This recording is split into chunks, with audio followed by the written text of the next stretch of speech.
So, welcome to the Skill Point podcast. Really looking forward to this one. I've got the OG recruitment podcaster, Hishem Azzouz, founder of the Recruitment Mentors and host of the Recruitment Mentors podcast. I don't think he really needs much of an introduction. I'm pretty sure everyone knows him. But just for sake, we'll get you to introduce yourself properly and tell us about your journey and sort of where you're going. But first, I wanted to talk about this post that you put out on LinkedIn yesterday, and it's just really caught my attention, and I wanted to dig into it a little bit more. So you had a little bit of info about the negative reputation in the recruitment industry and conversations you have with recruiters and professionals in the recruitment industry talk about how they hate recruitment. And I definitely feel that sentiment sometimes when I'm talking to people, and it's you can't be around the bush. There is a negative reputation in recruitment, but what do you think professionals in the recruitment industry can do to help mend that reputation? Yeah, so the post was all about, I get it and understand, but it sort of comes to my answer is, I don't think we gain very much as an industry by having people in our industry saying, I'm a recruiter, but I hate all other recruiters and I hate the recruitment industry. So to answer that question, and it's sort of what I was alluding to in my post was, I think what we can do as an industry is just collaborate a lot more rather than tear each other down, and celebrate collaboration more over competition. Any great recruitment business is going to be able to achieve their goals by whilst also sharing and collaborating what they've learned along the way. Like by sharing, that doesn't necessarily mean that they're going to have money taken out their pocket or they're going to miss opportunities. Like if you're a great recruitment business, you're a great recruiter, then I don't see how collaborating, sharing is going to impact your performance. And I've always believed that, but it's a mindset that I think has been in the industry for a while. It was like that when I was in recruitment. My old colleagues found it very strange when I started the podcast, and why would you talk to other recruiters and these types of things? And for me, that's a scarcity mindset. And I just don't like, if you look at any other industry, there's so much sharing that goes on, and there's so much more positivity to come out of that than there is the cons or negativity. Like we're talking, obviously you're in the world of marketing. Like I have Matt in my team who part of his role is marketing, and he regularly attends sort of the marketing meetup events, and they have thousands of marketeers sharing ideas, sharing insights. And I think if we do more collaboration, more sharing, then we have way more of a chance of raising the standards overall within our industry. Rather than just being sort of really closed and no, we do it this way and everyone else is wrong and these types of things. It's why, I've always believed in networking groups like the Recruitment Network and things like that. Like it's just an absolute no-brainer. Like we can all win together, we can all raise each other up rather than tearing each other down. So I understand where people are coming from when it's like, I'm a recruiter, but I hate recruitment. I get that, but I don't think that mindset and that sentiment is going to change the industry, which is obviously what they're trying to allude to when they say I'm a recruiter, but hate recruitment. Yeah, absolutely. I completely agree with you. And the collaboration side is the key, really, isn't it? And I think it's when you say the mindset shift, I agree with you, because then it comes from the top down. It's usually the director or the founder that then goes out and plays a part in something like the Recruitment Network or the VP of marketing that goes to the marketing meetups, and then that trickles down to the consultants, and then that creates a more ethical business, doesn't it? Practices get better, and then the candidates or the clients that are dealing with those consultants feel like they're getting a better experience, and hopefully over time it will mature. And I don't know if you agree with me, but I definitely think the sentiment is changing over time. There are more of the good guys coming through and coming to the top of the pile compared to how it was even like 5-6 years ago. Yeah, no, definitely. I'm probably biased because of the podcast that I do, but I think by delivering an exceptional service as a recruitment business, it gives you a competitive advantage. It's just the truth. sit down with loads of recruitment entrepreneurs, and when I always say, like, how did you approach how was you going to approach being different?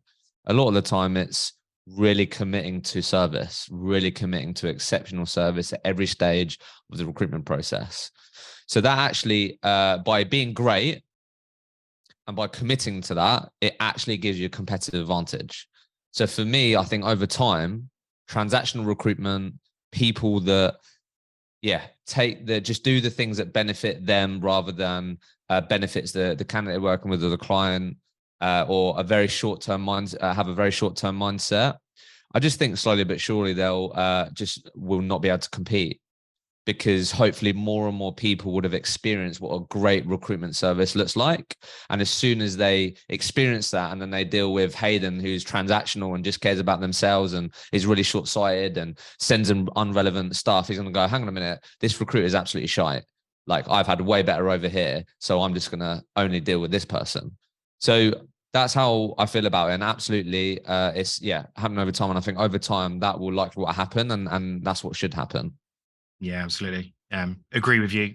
Service is probably one of the most key elements that needs to be improved now. I think from my marketing perspective, I think as the market gets smarter, wiser to traditional sales methods, referrals and word of mouth are just becoming such a strong indicator. And if you're negatively impacting your reputation by producing a substandard solution and service offering, then you're just going to fail. You're going to fail, and the people that put the effort and the time in to produce an amazing quality solution and service will win. But anyway, let's get you to introduce yourself properly and your journey to where you are now, Hishem, and what you're trying to do with Recruitment Mentors. Yeah, so let's keep it really short, because I want to make sure that what we talk about is hopefully useful to your listeners. But yeah, worked in recruitment for two and a half years. After that, joined Sean Anderson at Hoxo Media. Whilst I was in recruitment, I was one of the early people to sort of start creating content, building my personal brand. Like, I was trying to post videos on LinkedIn when you weren't able to post them natively. Like, I had to post a YouTube link and a YouTube video to give you a bit of an idea. And I really believed in that because it had a real impact on my recruitment desk and made my life a lot easier. So when I met Sean and understood the problem that they were trying to solve, provided marketing solutions to the recruitment industry, I just really believed in that.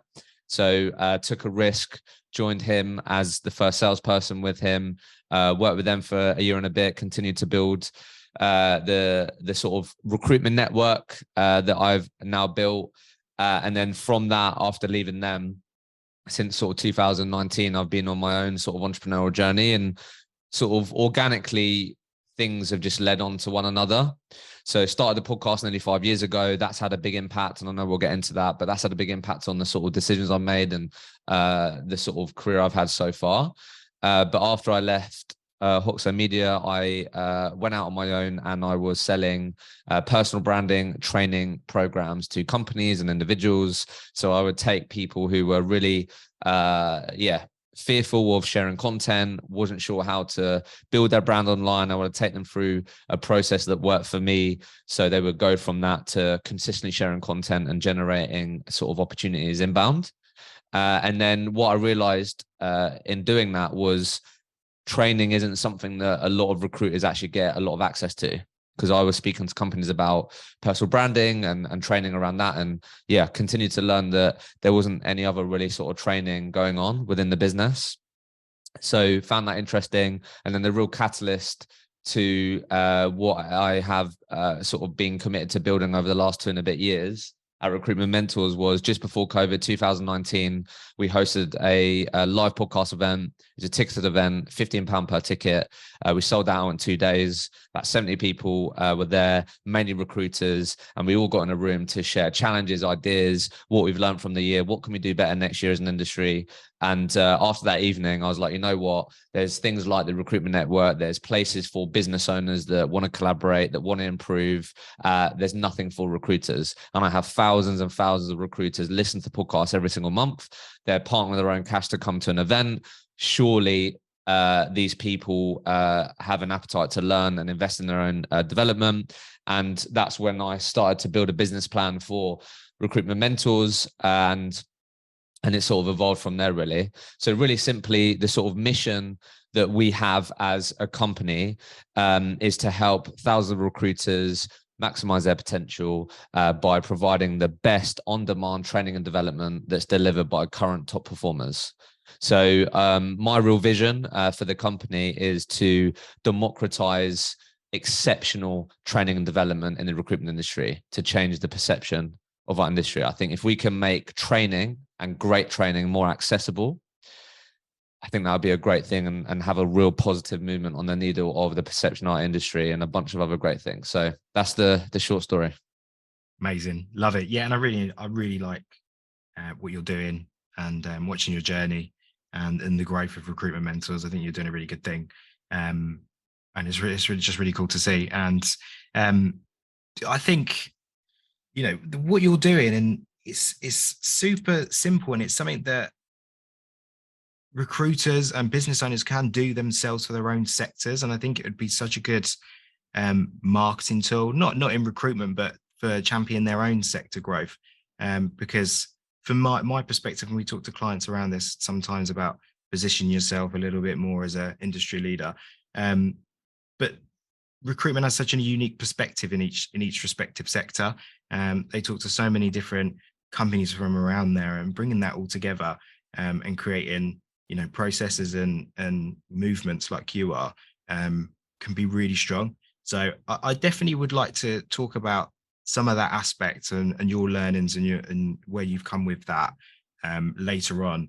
The whole community aspect, but also the podcasting. I think podcasting is something we sort of champion as well, and I think it's quite powerful. And obviously, I've started my own practice, what I preach, but obviously you've been in the market for such a long time, and you've been really producing just really high quality content for such a long time, and had so many conversations. But it's a journey, isn't it? And from the start to where you are now, there's probably a lot of learning, some failures, and some growth, and some benefits that you got. So the main thing I want to get out of this podcast is just talking about podcasting and the benefits of it for anyone, really. And I guess the first question would be like, why did you decide to start the podcast? I mean, I think you touched on it briefly, but do you want to break that down into a little bit more detail? It was a very early days. Podcasts have been out for a long time, but they were never really at the adoption stage that they are now. Yeah. So people probably don't know this, but what I actually started was a blog, and I started when I was in recruitment. Yeah. And back in the days when blogging was the thing, wasn't it? Yeah. So I started a blog, and it's called the Recruitment Rollercoaster blog. Yeah. And yeah, like I was sharing, the whole idea was if I could share what I've experienced, the things that I've learned, and that helps one person either make the right decision about joining the industry, or it helps someone that's in the industry, then yeah, that sounds like a good thing to do. So yeah, did the blog, quickly realized that, it took quite a lot of time. I was mainly writing the blogs and stuff on the weekend. And then I thought, what could make my life a lot easier, but still keep the content great? And it was guest people posting on the blog. So that's actually where I met Sean. He was one of the early guest bloggers on my blog. So I would provide people with a series of questions. They'd reply. I put them on the blog. So I did a bunch of those, started to build a network of recruiters. And then, I was an avid listener of podcasts, really enjoyed listening to podcasts, what's going into work. And you're right. This was like, 5 years ago. So they've obviously taken a real trajectory. And I'll be honest, because I had the blog and I thought recruiters like to speak on the phone all day. They like to speak about themselves. Why don't I think it could actually be even more fun if I turn this into a podcast? So I'd already been speaking to recruiters. I'd already been getting them to answer questions, and been getting some good engagement and seeing it's something that people enjoyed. So I decided to turn that into a podcast. So the real reason why I started was, I got a bit of sort of feedback that this type of content is something that recruiters enjoyed. So that gave me confidence. And then also, which is sort of quite common with the decisions that I've made, particularly around my own business, is it's also something I wish I had. It's something I've created that I wish I had when I was in recruitment. Because when I looked for a recruitment podcast, it didn't really exist. I think the only one really that existed was a guy called Roy Ripper, and it was like ages ago, and it was mainly old people talking about recruitment. That didn't resonate with me. So yeah, went on the journey to start my own. And I'd say one of the biggest drivers was this is something that I wish I had. So I was the listener. I was the audience. Yeah, perfect. So you just went out and created that category in some respects, really. The one thing that sort of you only slightly mentioned, but I think is probably one of the most important things that we talk about is you said that if the podcast could just help one person, or the blog in that matter of fact, that one person, and really that, you know, there was no commercial intent behind it. It was just a pure mission to just help someone out. And I think that's a lot of the issue I see sometimes when people go for the marketing campaigns, and especially podcasts as well. They think, oh, it's going to be a great BT tool, or we're going to go and use it to create tons of content and stuff like that. And it just gets too transactional with the audience. And I don't know if you agree with me, but I think people see through that, don't they? If you go in there with that mindset immediately. So yeah. Yeah, I just think, look, I think it depends from what shoes we're looking at it at. So for me, it was my time, it was my resource. So that's what it cost. But I do think it's fair that if a business is going to invest in marketing, invest in a marketing strategy, invest in podcasting or whatever it is, that it's a fair question to go, how is this going to positively impact our business? I think that's a fair question. Yeah. So yeah. I think you do have to think about that. And I think if you don't think about it like that, then there's a very high chance that you won't be doing it in 6, 12, 18 months time. Yeah. So I do think you have to think about that. But no, you are right. I think if you are using it just as a sales tool, or you don't have a clear mission behind it, then yeah, people do see through that. Like there's so much content that we can all consume now. So yeah, I do think that can come through, but I think it's a fair way to look at things, like how is this going to benefit our business? I think that's fair if you're going to be investing in it. It was different for me because I was investing my own time, and that only cost my time.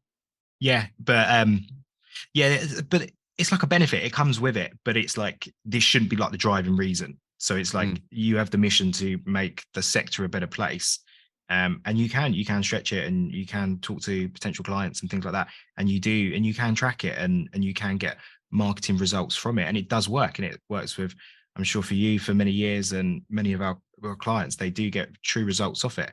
But yeah, it's just removing that sort of commercial mindset initially, because you know there will be the commercial part of it, but it's like how do you want to make a difference in the industry? What's the value behind this? It shouldn't be just self-aggrandizing or just I want to talk to a bunch of people and this is the way to do it. Yeah, I mean, see that you mentioned 6 to 12 months. I like that you've got the kind of, you're thinking that mindset immediately, because some people go in there and they will do this for a couple of months. I've seen it happen for a couple of months and they quit. How long did it take for you from the blog all the way into the podcast before you started seeing some real traction and success with the podcast? Definitely at least 6 months. Yeah. Depends what you mean by traction, but yeah, I'd definitely say like 6 months onwards, it started to build momentum. But I think what might be valuable here is, look, your audience is marketed, recruitment industry, and I've given this advice a lot. And like, if I was to start a podcast and I was a recruitment marketer, I was in a recruitment business, I think you can have a strategy behind it that enables you to get more out of it more quickly, which can enable you to get more people bought into the project and more people bought into putting more money into it and investing into it. So let me just share this because I think that'd be useful. So the advice I always give, I need to put this into some sort of document. It's basically, I just like to call it your dream first 30 guests. Okay. So I'm a recruitment company. I want to start a podcast. I think I completely agree with you. There needs to be a why behind it. There needs to be a mission behind it that isn't just, this is going to positively impact our bottom line, 100%.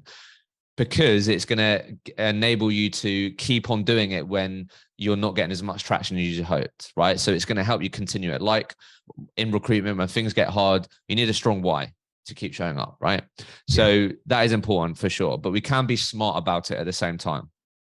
So if you're listening to this right now and you want to build a case internally to start a podcast, you need to make it make sense to recruiters, to senior stakeholders on how this can benefit the recruitment business. And this is how I believe it can. So your first 30 guests should be the following. The first 10 should be existing clients, people that you do a bunch of business with. Reason being is twofold. One, it enables you to practice and hone in on your interview skills with people you should have a relationship with. Podcasting is harder than you think, and it is a skill, and it's something that you can get better at. And the only way you're going to get better at it is by doing it. So that's the first thing. The second reason is because you're going to be left with a really cool, unique, different digital asset that your entire team can use when they're going to market to recruit for this existing client that you should be doing multiple deals with per year. So you're going to be left with a digital asset that the entire recruitment team can use when going to market. The second 10 should be prospects, dream clients. And you literally lead with, hey, Haydn, you may have seen that we've launched a podcast. The reason why we started it is because we want to inspire more people into our industry, the industry you care about, the industry that you've been successful in. How interested would you be in coming on our podcast and contributing? And by the way, a couple of hundred people listen to it and we distribute it to thousands of people in our industry. So it's probably a good employer brand exercise. You're going to get way more yeses than you think. At least 50% of the people you reach out to, you will get a yes if you approach people in the right way. And guess what? You get them on the call, you build a relationship, and at some point you will get asked, Haydn, what is it that you guys do? What is it that you guys do? And you're going to tell them, this is the problems that we solve. We're a recruitment company, but it's going to enable you to build relationships with people that you would love to work with at some point. Business development. The third 10 should be, hate the word, but influencers, subject matter experts, people in your industry that people care about. People who they would listen to your podcast because they're on it. We've all been there. So if there's David Goggins on a podcast, I'm going to listen to it. If Jordan Peterson is on a podcast, I'm going to listen to it because I want to listen to Jordan Peterson. I want to listen to his perspective. So have a look at the industry events. Have a look at who have got the biggest brands in our niche, in our industry, and can I get them on the podcast? Because if I do, I can piggyback off their brand, and it's going to enable you to build traction more quickly with your podcast. So first 10 existing clients, second 10 prospects, dream customers, business development, third 10 brand building, getting your name associated with great people in the industry. If you just focus on getting the first 30 guests and they're sort of in those sort of buckets, I guarantee you will get return on investment quicker than you think. Yeah, perfect. And I think that guest-led interview approach is probably one of the most powerful to start with, because you're never going to get the same amount of traction when you solo it. I love that. Perfect. And, you know, like we do, we stretch the content like you do. So that will be a perfect clip for us to be sharing out on LinkedIn. Thanks for that, Hishem. Love that. One thing that I would add in there as well that we've been seeing. So if you do like a sector specific podcast, some of our clients, when they're going out and they're attending the industry events, they'll go and find the guest list before the event happens, and then they'll get those speakers on to the podcast just for a build up. Add the hashtag, get a little bit more involved in the event. The event usually likes that kind of traction from a podcaster, and that kind of gets you in that conversation. And anyone's engaging with those big industry events, because you've got some of the guests there that are doing that speaking circuit, works really well. And then it's like taking that content down the line as well after the event, creating some kind of white paper with the insights the conversations that I've had, and then send it out to all the people that you've, shook hands with, all the emails that you've collected. Makes for a really nice benefit and get the most out of going to that event. So it's definitely a very powerful tool. So I love the 31st guests. I think we'll be sharing that. We'll be using that when we're doing our podcast chats. Appreciate that. Did you have any failures when you was working on the podcast? Did you have any wobbles or things that you thought, wow, I should improve that next time? Yeah, it was just getting better at interviewing. Yeah. And what would your top tips be for improving interview? I know you said time is a great teacher, but is there anything else that people can think about or immediately implement to pick up their game? Yeah, so at the start, definitely over prepare. Yep. Don't feel like you can just wing it because you're good at speaking and stuff like that. Definitely over prepare at the start, in the first few episodes. Yeah. then I'll be honest, it's really subtle, but it makes a real difference. And that is asking a question and being silent. It's a lot harder than you think. And you don't realize that you do it. So if you recognize that and get better at asking a question and being quiet, letting the other person speak, that will make a real difference to the listening experience. The other thing is just, I'll be honest, I don't listen back to the podcast episodes that I do. I've done so many now, I have a real good grasp after if it was a good one or a bad one. But at the beginning, I did listen to them a lot because I wanted to improve. And by doing that, even though I didn't really enjoy listening to the sound of my voice, you pick up on things you don't realize that you do. So I'd ask a question, you'd be speaking, and then to make you feel like I'm listening, I'd either go, yeah, yeah, like that. And I did that a lot and I didn't realize I was doing it. And it definitely affected the listening experience. So you have to, be willing to sort of listen back and improve. But I'd probably say if you get really good at asking a question, being quiet, if you get really good at just being quiet whilst the other person is speaking, that's good. And then also, I think the other tip that you have to get good at, and I think you only get good at this by doing it, is you have to control the conversation. If you feel the person is really going off on a tangent, then you have to reel them back in. And that's something that you have to get better at. And you also have to get good at peeling back the onion. So you've really got to get good at listening, being present, but also being aware of, if I'm listening to this right now, what would my audience love me to ask? Because you don't want someone to listen to your podcast and whilst they're going, listen to it, they're like, oh, I wish he asked that. Oh, I hope he asked this. And then you don't ask it. So what you also have to get good at is peeling back the onion, probing. They answer something like, you said that. Tell me a bit more about that. I know my audience would love you to share more about that. They're the sort of things that I'd say would be really useful. Yeah, perfect. I feel like I was about to pop a blood vessel there, trying to keep quiet. You was talking about all that great stuff there. It's something that I'm myself trying to do, keep quiet. It's so easy, just go yeah, because you're just so used to it. It's just second nature. Something that I read in a book about podcasting not too long ago was to say to the guests, like, when you're talking, I will just be silent. So just expect that. It's a bit weird, but this is good for the podcast. So it's the kind of like expecting, and then that kind of breaks the ice a little bit. You mentioned peeling back the onion. Love that. Stress testing sort of the guest a little bit. Have you got any tactics that you use that you feel like that help to do that? Say that again, sorry.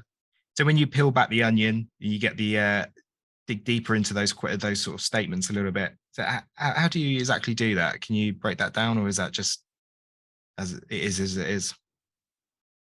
No, it's a fair question. I think a big part of it does have to goes in line with you really understanding your audience and what they want to hear. I think that is a factor to it. And then it's just about, in the moment, you'll just know when someone's given you a high level answer or they haven't given you the answer that you hope for. So it's then your job to go, Haydn, I understand that. It's a really good point, but tell me more about this. Or, you mentioned that. Can you just explain a bit more about this? Or I really feel like the people listening to this would love to understand a bit more about that. That's how I'd probably approach it. And you'll just be aware of when it happens. And as a listener, you're aware of it. I think we've all been there where we listen to something, it might be an interview or whatever, and you're like, this person has just not really answered the question or given a very high level answer. And it's your job as a podcaster, interviewer to, say, look, I understand, good point, but we need the real stuff. We need you to give us what our listeners want, and you have to dig deeper. So it takes a bit of courage, but your listeners will appreciate you for it. And I do get a lot of feedback on that. Yeah, and I guess that comes with the confidence of doing it over time. And the longer you do it, obviously, the more of the reputation you'll gain, but the more confidence and sort of power you'll have in the conversation. Love that. Perfect. Have you ever had conversations or guests on where you've just not used it and it just hasn't been good enough? Yeah, I'll get asked this. I have been asked this before. So it's only happened twice, but not for those reasons. And there's definitely a learning from it. But the only time I've recorded an episode and not released it is because they're worried about how it's going to be perceived. So that was my learning. I think, had there been some conversations where like, I'm not sure how good that was. And it's like, you know what, although I feel like I've got a good grasp of what people want to listen to, it still might be really helpful for one person and maybe not the next. But I think that person may really resonate with someone and may not resonate with another person. So I think there's still value there. But yeah, the learning that I had was I do always ask it now, which is there anything you don't want us to speak about? Is there anything you're concerned about that we speak about? But I did record 2 conversations, and then they didn't want to publish it because of their previous employers and what they'd think. Yeah, perfect. Again, I read in a book. I might share the book. But it was sometimes I don't know if it would quite work for you, but especially if you're working with, I know, like an author that wants to push their book, you start off the conversation before and say, is there anything that you want to talk about? Like, do you want to kind of sell anything? You kind of get that out of the way. So then you're not wrestling the conversation with them trying to sell their book immediately. And you say, look, middle of the podcast, we'll talk about it. We'll give you 10 minutes. And then they feel comfortable that you can have a bit of a good conversation, and then give them their time that they want out of the podcast, and then move on to something else. Instead of it being a battle, I think was quite a cool piece of advice. I love that. So in terms of your process when it comes to podcasting, I'm sure it's a fine art now. Do you want to talk through that a little bit more? Yeah, so this is definitely evolved over time because I did everything from the start. I used to record the episode on my mobile, edit it, publish it, do everything. So the process now, which has been fine-tuned over time, is I spend my time recording and building relationships with the guests, and then I don't do any of the post-production stuff. So first step that I'd always recommend is having a podcast prep call, 30 minutes long. I always put a bit of a document together, and on that document, it's an editable document. I usually use Google Docs, and the purpose of this document is not to give them the questions that I'm going to ask, but to give them talking tracks to expect. So sorry to interrupt you. So that is that's a separate call before the podcast happens. You jump in, let's have a 30-minute chat. Because I want to build a relationship with them and build rapport. Yeah, perfect. Okay, cool. Yeah, sorry, continue. That's right. So Google Doc, podcast prep doc, and then I'll do some of my prep then. So I'll look at their profile, look at their journey, and be like, you know what, this is what I think people will be interested in. These are some of the talking tracks that I'd love to go through. But the 30 minutes, what I say to them is, look, purpose of this is, look, for us to get to know each other a bit more, build a bit of a relationship. And I want to make sure that we're on the same page. I want to make sure if there's things that you're really passionate about, things that you really want to speak about, that I understand what those are. I also want to understand the key parts of your journey, key parts and the important parts of your story that you think I should know about, so I can jot those down and prepare appropriately. And we go through all that. And then at the end of the 30 minutes, we've done some prep. I've got a document that we've both added to, and then I can do my preparation then for the actual podcast episode. So I'll do a bit of preparation, think a bit more about the questions that I want to ask, and then we'll do the actual podcast episode, typically anywhere between 45 to 60 minutes. Once that podcast episode is recorded, I'll get sent the files. Those files then get sent to a audio editor that does the audio version. Those files then get sent to a copywriter, and her deliverables are to listen to it, come up with an episode title, write the show notes, and most importantly, come up with 10 to 15 timestamps and snippets and key moments in the conversation. Once I have that, I'll then share that with our video editor. The video editor will have access to the Google document with all the timestamps. My job then is to go through the timestamps. Me knowing my audience is to pick out 3 to 6 snippets that I think would resonate the most with our audience and would make for great content. Our video editor then looks at those, and I write down, I give him the timestamp. I give them the sort of the title of the snippet. And it's his job then to create a full video version of the podcast, to create a video thumbnail for the podcast, and to create 3 to 6 video snippets, anywhere between 30 to 90 seconds long, which we can distribute on socials. And then to tie it all together, once I have all that, I then pass over the edited video, and the edited audio to a VA who then schedules it on our podcast hosting platform, and we're rocking and rolling, go live. Perfect. Little shameless plug. This is exactly what we do for clients. So if you want to do it, get in touch with us. Couple of things from that, and I think then we'll move. I think we've got so much value out of podcasting, but then I really want to talk about community and a little bit about training and development and get more out of your people and efficiency. So finding guests, you get your first 30, that's great. Then the well starts to dry up a little bit. Have you got any tips for going out there and getting more guests, or any sort of probably, I mean, as a recruiter you're probably great at sourcing people, so but any tips from you? I think if you do a good job of like consistently sharing the clips and the stuff that you get out of the podcast, then you should have typically people reaching out to you. Yeah, I don't know about you, but I get terrible emails about guests. Obviously, there's a whole business business subsection of people that book you podcasts. Guests. Yeah, I've had a few dodgy emails. Yeah, already. I haven't booked one person from those emails. So sometimes I feel like I could do a great business on that, but just because these emails it's just so obvious that they haven't actually researched who my audience are. So yeah, I think if you do a good job of the what we're speaking about, then you should always have at least consistent opportunities of people coming to you or might be interested in coming on the podcast. And then if I'm honest, the tips are just you have to put effort into it. So it's sales, it's relationship building, it's bringing up in conversations. So yeah, I think you just have to be proactive. So one of the non-negotiables that I have each week is to spend at least 30 minutes just continuing to build my list of dream guests. And sometimes you might be on LinkedIn, you might be having a conversation, and you might just think in that moment, you might see a post, or you might speak to someone and go, you know what, that person would be great on my podcast, and you just take action there and then. So I do think it's something you have to be proactive with, particularly if you want the best guests and the best people. You have to be proactive. So the answer to your question is you have to be proactive at sales. It's relationship building. It's yeah, great. One tip that I got from Gordon at the Recruitment Network is he always asks, have you got 3 people that you can recommend to the guest at the end of the day?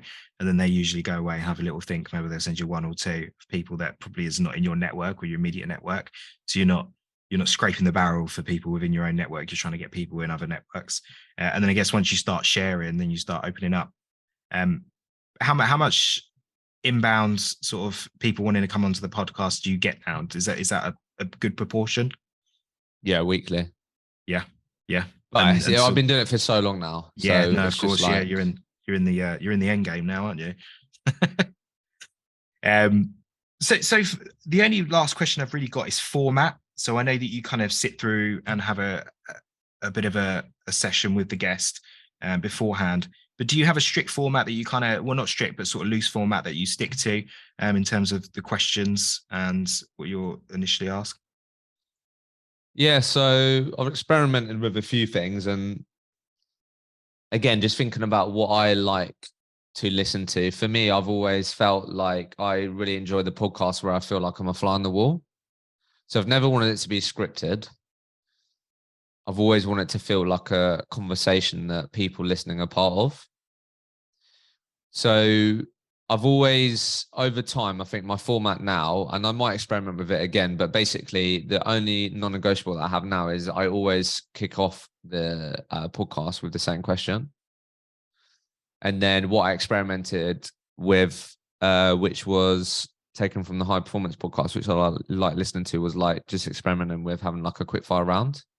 I might bring that back, but I had a period of doing that. But the format typically is start with the first question and then we have a conversation. So it is quite loose, to be fair. Yeah, I think that's right, isn't it? Because everyone's got their own, you're going to have your own unique questions. Something that I ask a copywriter or an SEO person is going to be completely different to what I ask you as a podcast expert. Let's move on to community and what Recruitment Mentors are doing. I'm a big advocate of, it's a bit of a buzzword, but I think there is some real power in building an audience, a network of people all centered around a common goal. and you're doing a great job of doing that. My experience in the recruitment network, that was something that we tried to achieve. Big question: what does community mean to you? And you can tell me to F off and say that's a stupid buzzword, get a life, or you might have some thoughts around it. I think it comes back to where we started. I just think we all have communities. If it's our close friends, family, the communities of people that we meet at the gym, the communities of people that maybe we meet when we're, I don't know, out playing sports or whatever. But I think it comes back down to that word collaboration and celebrating collaboration.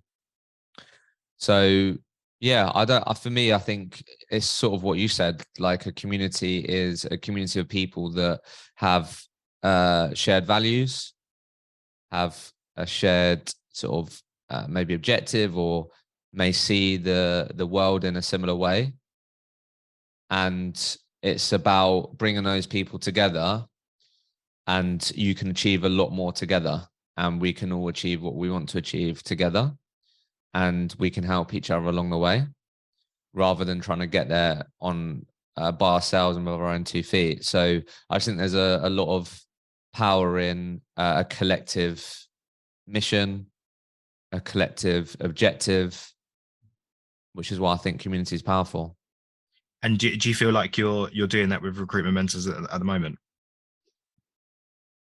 I feel like,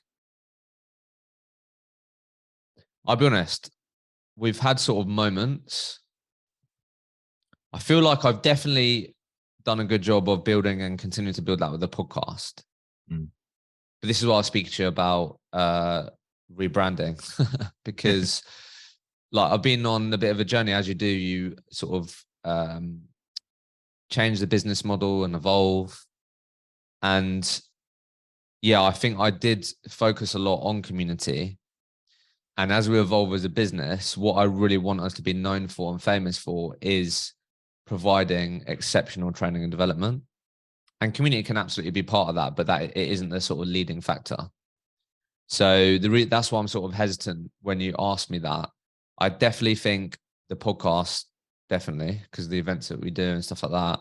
But in terms of Recruitment Mentors, the learning platform, I think that's probably something where we've had moments where I feel like the community is really thriving and these things. But then I think why our customers pay us money is because of the great training that we provide. So yeah, so I feel like we could do a better job. I do feel like the customers that we partner with, they're probably similar and we do connect them. But I wouldn't say we've done a really exceptional job of building a community. But I would say with the podcast, we've done a pretty good job so far. Yeah, perfect. I think I would just have one more question, and I think we will go into the training and development, because that is just as important, and it plays a huge role for anyone really to implement into their business. It's just taking that providing value and putting it into steroids, isn't it? And but from your sort of attempts and potentially failures or growth, what are some things you would say to, advice points to people that, want to build their own community in their sector or their business, with their podcast, or with, a private Slack channel, or just having some in real life meetup? Yeah, I think, again, it comes down to being really clear on the why. And that's important, because like we've said, community, people like to be part of a community that they're aligned with. So I think you've got to be clear on what is this community about and why would people join it and what the mission is behind it and these things. I think that's really important. And then it's like you have to be really intentional. It takes a lot of work. It really does. So I think that's the thing that I'd probably leave people with, is like, it's going to be harder than you think. Like if you're going to start a Slack community, a WhatsApp group, whatever it may be, it's going to take longer than you think.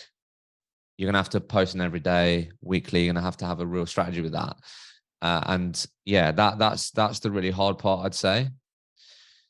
I think some of the insights that could be useful, and we've played around with this, is what's going to make your community gain more traction more quickly is having it where people already hang out. That's something that will help.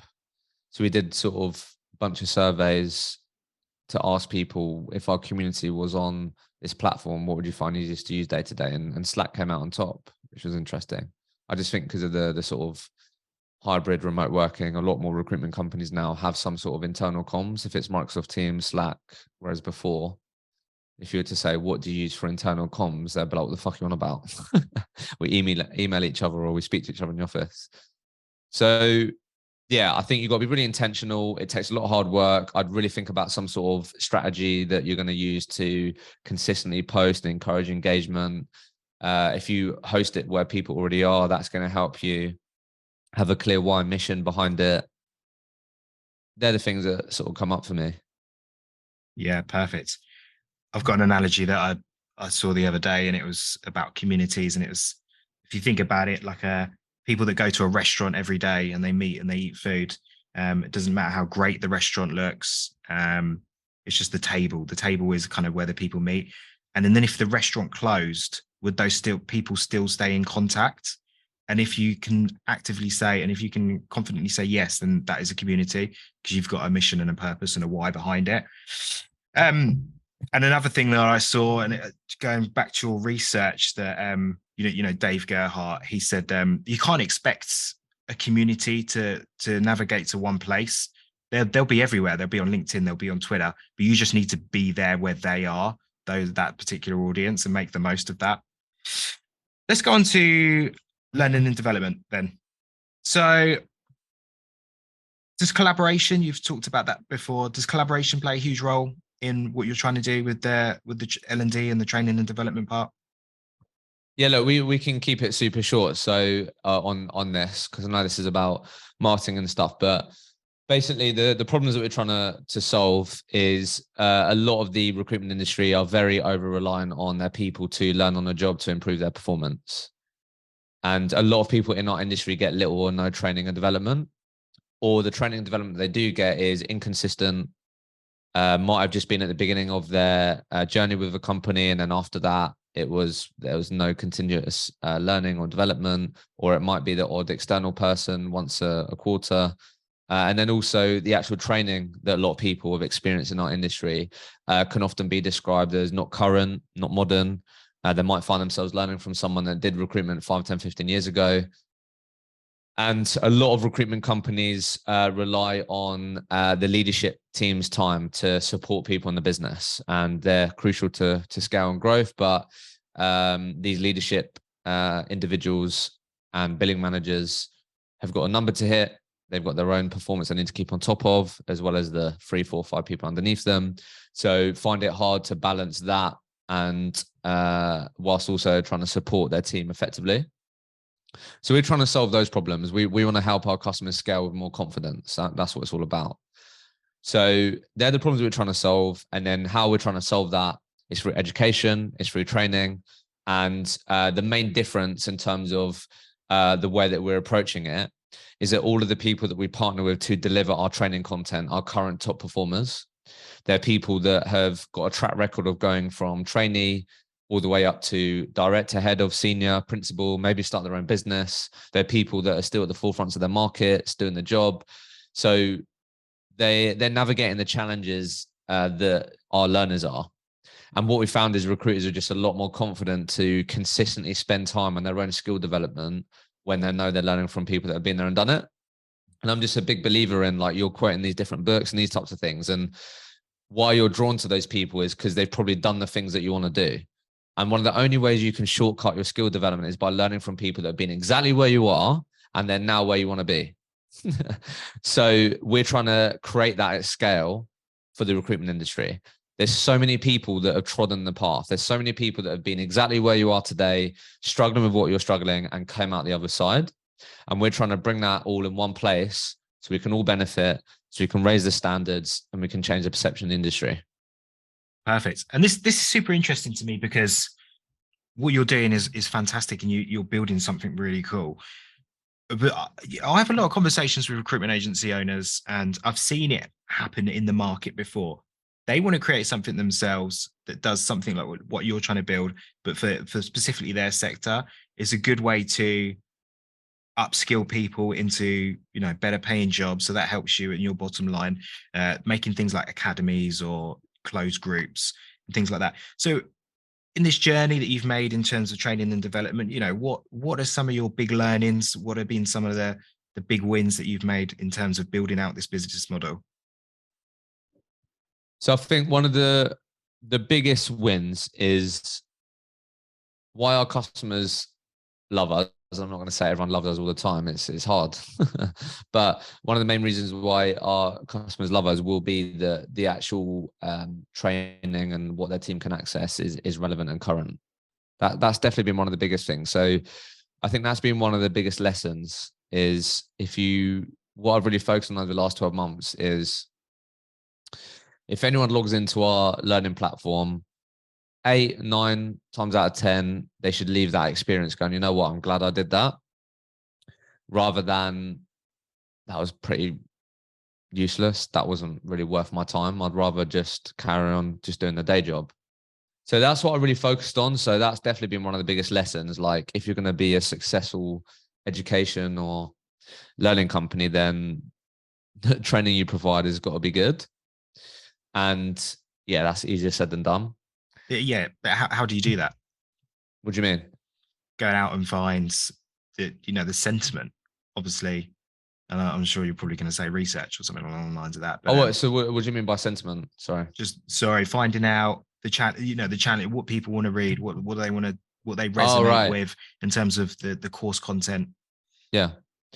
Well, look, one of our values is customer obsessed. So this is where the podcast really helps. And it's something I want to build our company on. Like, where we've got to this point has come from customer feedback. So the journey that I've been on, to the point where we're now growing the team, trying to scale our offering, really improve it, the whole time has been getting feedback, and creating and building something that people share with us that they'd love and want, rather than building something that we think people need and want. So just to paint a bit of color, like at the beginning of this sort of learning platform journey, I directly sold it to recruiters, individuals, and it was then closed. It was only sort of a group of 30 to 35 people, and they were founding members, and we were going to work with them over a 3 to 4 month period to get feedback. What would you like about the platform? What content do you think we're missing? And these types of things. So I think that's a big part of it, is like being customer obsessed, being curious and understanding what our customers need help with. And we're always going to have to be close to that. But then a big part of how we've been able to create what people want is I'm so close to the market. That's one of the biggest competitive advantages that we have. And that comes back to the podcast and how valuable it is. Every single week, I'm interviewing someone and speaking to someone about their journey, what they're struggling with, and these types of things. So that's why I'm just really confident that I'm the best positioned person to build a product like this for this industry, because every single week I'm gathering nuance, I'm growing my network with the right people, and I then have to sort of curate that and make sure that we digest that. But I think it comes down to us really committing to being customer obsessed, being curious, and really making sure that we're always asking and finding out what our customers need. And that's been one of the biggest lessons that I've had over the last year, is embedding and implementing a product like ours. And yeah, really investing in processes and how to do that. And that's been one of the biggest lessons. Love that. I think what you're saying matches something I bleat on a lot about in meetings, and it's trademark name pending, but it's kind of like a life cycle that I see in terms of research and insights. But it's like, you have your product offering. With that, you're going to get content out of that, and you're going to resonate, and you're going to A/B test with content marketing, things like podcasts. And then that's going to start to build an audience, and you can see and use that research. And then you can kind of see the sentiment, and you can talk to people and do questionnaires, qualitative research. And that kind of research then informs then your product. And then your product gets better, and then you produce more relevant content, and then you create more conversation, and it just keeps going around there. So you get that research, and you build a better product, and you keep going on that. So I think Yeah, perfect. Just on that really quickly, just a tip on podcasts. So so also what helped me gain me confidence is, so every single time I get a message that says, Hishem, listen to the podcast, thank you so much, love it, I will reply with, thank you for supporting it, all of that. And I will say, what topics would you love me to ask and cover with future guests? And I've just got this ever-growing document of audience topic requests. And guess what? Whenever I'm thinking I need to refresh the questions, I need to make sure that I'm talking about the things that people want me to talk about, I'll go back to that document. And it's a ever-evolving, living, breathing document where I have people in real time as I'm on this journey saying, I'd love you to talk about this with people. I'm really struggling with this. I need help with this. So yeah, like you said, it's about being curious, and you can do some smart things like that I'd highly recommend, which enables you to, if it's like I said, as long as you're really close to, one of the best things that you can be is like, and you'll know this as a business owner, is like, you really need to get in your customer's shoes. And if you get good at that, then you've got a chance of building a product or a service that people need and want. Yeah, perfect. Love it. Yeah, it's just getting obsessed, isn't it? About feedback and insights, and then actually using that insight through things like self-appointed attribution and questionnaires and just little touch points like that just makes all the difference. One last thing, like a couple more things, because I know we're going on with the podcast a little bit more, and I've got a quick fire question round for you, just taking that format. You've wanted me to ask you a question in our sort of like chat before about the importance this year of efficiency, getting more out of your people. I love that question, and I think it's really good. So I just want to hear your answer to that, and especially what's going on with the future of recruitment. Where is this market going, and marrying those two sort of points together. Yeah. So I've been speaking to a lot of people, just getting advice for myself. I'm a business owner. I'm trying to get shit done, make things happen. So been asking people, what do they think about the market? What's top of mind this year? And there's definitely a theme, and I'm really on board with it, and it makes complete sense. I think, let's be honest, there will be moments this year where it may be really challenging for people, and it may already be challenging for people. Although I'm speaking to a lot of people where they haven't had a huge slowdown or these types of things. So I think there will be moments this year, over the next 18 months, where you'll be able to grab an opportunity with both hands. It might be being able to hire some great people because they got made redundant. It might be being able to pitch to a client that you never would have been able to because of stuff that happened in the market or whatever. So a lot of people that I've been speaking to, it's about not overextending yourself and making sure that when opportunities arise, that you can take them. And in order to take them, you're probably going to need resources. If that's money, if that's people, if that's you're going to have to be in a strong position. So I think smart business people, smart people this year will be really thinking about, how can I get the most out of our people? How can I get most out of what we already have? So I guess to get a bit more practical, I was speaking to one of our customers about this other day, where what a great sort of opportunity to review your processes and look at what's working, what isn't, and just really investing in like understanding what works and how can we get 1% better at that, and really committing to that. So they're the things that I continue to hear that are top of mind, is like this year, I don't overextend myself. Anything could happen. I want to make sure I've got some good cash reserves. I want to make sure I've got a good financial runway. And also I want to make sure I've got some good resources where if there are opportunities to be had, that I'm in a position to take them. So I might not go and complete on a big office space this year, or I might hold off on that and like just be smart. And it's like, take a bit of a step back. Instead of spending money to get more, could you firstly get more out of what you already have, rather than just thinking the solution is to spend more to get more? So they're the sort of conversations that I've been having. So in terms of the market, I just think it's going to come down to, just being smart and doubling down on what great recruiters do, which is building relationships, being consultative, delivering an exceptional service. And if you do that, you're in a niche and you're focused, there's no reason why you can't survive, but actually thrive this year and beyond. Perfect. I love the comment about the 1% better. There's something we do. So, for example, we went out filming the other day, and we're like, how do we do 1% better every time we do a job to continually improve? So our new thing we're going to come up is doing some kind of like icebreaker with the client before we sit down, get them asked stupid questions, make them laugh, stuff so they get a bit more relaxed. And then the other thing that we love to do as well is taken from the Recruitment Network, and it's the W3, what went well, what didn't go well, what could go better next time for every project we work with. And it's that incremental gains, isn't it? Then just makes a very great product, service or whatever. One thing that I'm constantly racking in my mind, I don't know if it's the same with you, but it's the thought of becoming recession proof. So final sort of big question before we go into a quick question round. From your perspective, what can recruiters do to become recession proof over the next few years? Become recession proof. I think it's the things that I just mentioned, if I'm honest. Yeah, I can see that. Yeah, I think, being in a niche, being focused, really thinking about how you can improve your service by 1%, really committing to delivering an exceptional level of service, trying to sort of work smart, have an actual strategy on how you're going to get more out of your existing clients, how you're going to land those dream clients, not just thinking, right, let's just put more volume in, and we'll get more out. And then a big part of being recession proof is then mindset as well.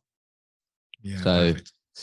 Investing in your mindset, really understanding that the best thing that you can do is focus on what you can control.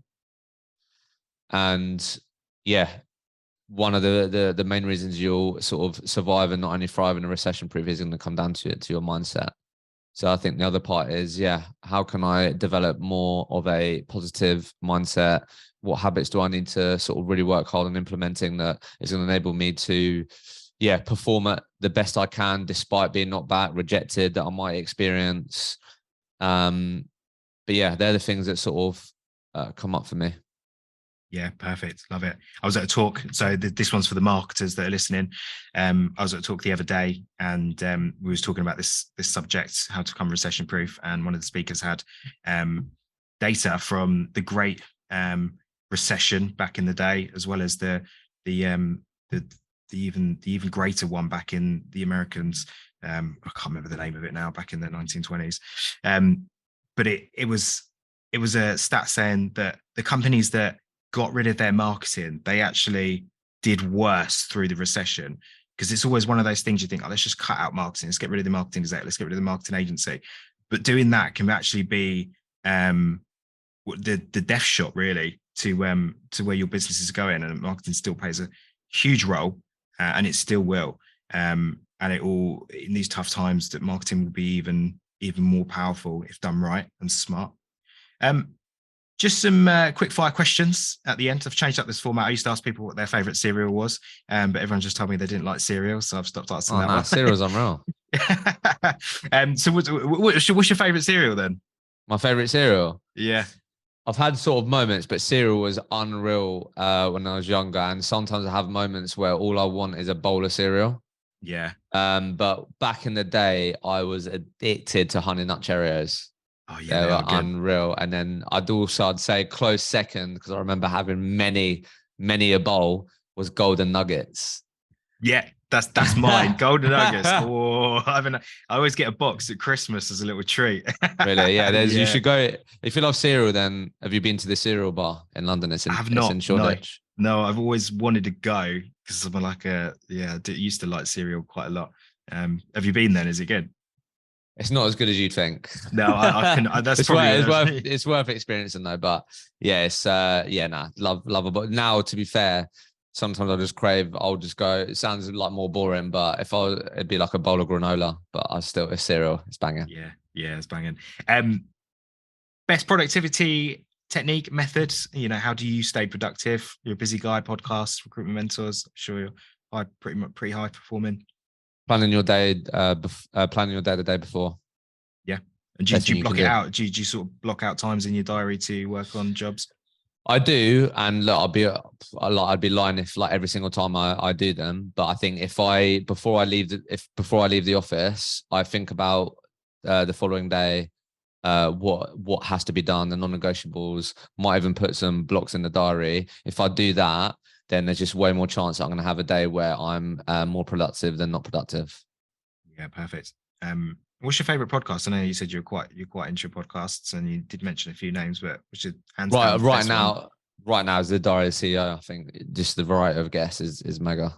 Yeah, it's fantastic. It's just gone crazy. I used to listen to Stephen back when he was just doing his Social Chain podcast. I was listening to that. And now look where he's got to. It's just unreal. The power of podcasting, isn't it? Really, if you think about it, best use case. What companies do you think does marketing the best? I saw this and like I struggled with it. I'm not gonna lie. Or a strong brand? Something you think is quite cool. We've had mentions like Thursday and things like that. Yeah, I understand why people would say Thursday. Do you know what I'm gonna say? I'm gonna say Paddy Power. Yeah. I just feel like anytime I watch one of their adverts or whatever, like it's just fun. They're actually enjoyable. Like I fucking hate adverts. Like I pay for Channel 4 Premium. I pay for ITV Premium I pay for YouTube Premium because I do not want to sit there and fucking sit for an advert. So like if I watch the football and Paddy Power advert comes on, like I find myself going, you know what, that was actually quite fun to watch. So yeah, that's what comes up for me. Yeah, I love it. Yeah, that's great. And last question: if you could live anywhere else, where would it be? Yeah, I did think about this. I'd love to experience living in Lisbon. Went there last year, loved it. It was really cool. Really enjoyed the vibe. And Yeah, nice. The digital nomad life is not one for you anymore, is it? Because now you've got a dog. You're tied to home. I'll be honest, that never really appealed to me. I feel like the digital nomad life looks way more better than Instagram than it actually is. Yeah. That's just my personal opinion. I've seen some posts on LinkedIn where people have gone, yeah, I'm going to go and try. I'm going to do it for a few months, and they come back and they're like, oh, I was less productive. It wasn't fun. I didn't enjoy that. I'm glad to be back at the office, kind of thing. So it's very interesting. But thank you, Hishem. Some really good nuggets in there. Some really good takeaways. I really appreciate your time. Yeah, thank you so much for coming on. All right, thanks for the opportunity. No, perfect. Cheers. Thanks, mate.